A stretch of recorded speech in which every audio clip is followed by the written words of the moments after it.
Hey guys, it's John, the Lab Freezer Guru here, and I've got something a bit more interesting than just cryo boxes to speak about today.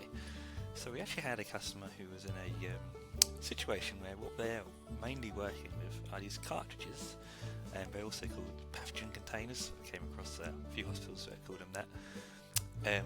Specifically his ones come in either batches of 5 or 3, and they're quite tricky to store.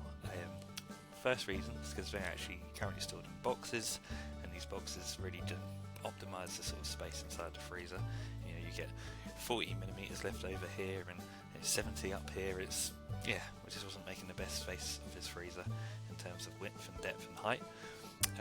And the other thing was they need to be stock rotated, and they actually told me they're spending up to an hour with the door open trying to find each individual batch. As you can imagine, this is one batch here and it's just free. It takes a long time to go through all their batches.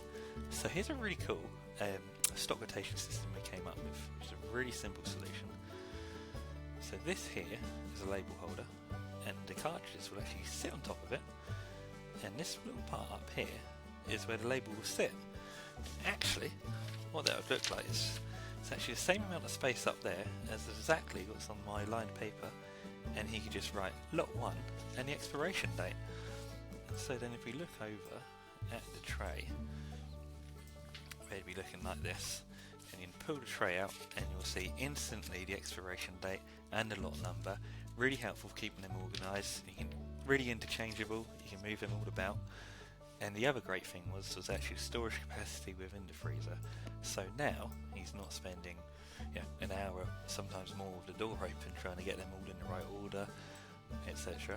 But also these can now sit on top of each other in an organised way.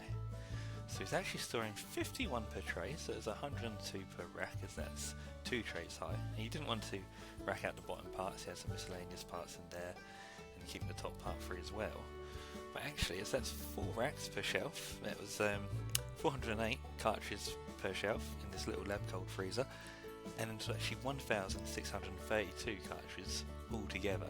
So it's actually doubled his storage capacity, actually I think a bit more in that, and it's really increased that amount of time until he has to go out there and buy another LabCold. So yeah, really great storage solution for him. And I know the other issue that people have storing these little containers, so sometimes they're not actually in batches of 3 like this. They're singular, and they have quite sticky out bits around the outside up here, and I've seen someone trying to store them in metal grids, and they fit in the metal grids, but they just push against each other at the top like that, and they're an absolute nightmare. And we did something really similar to them, just about the labelling system. So if you know anyone else out there trying to store these little cartridges and having a bit of a nightmare with it, please let me know. Thank you.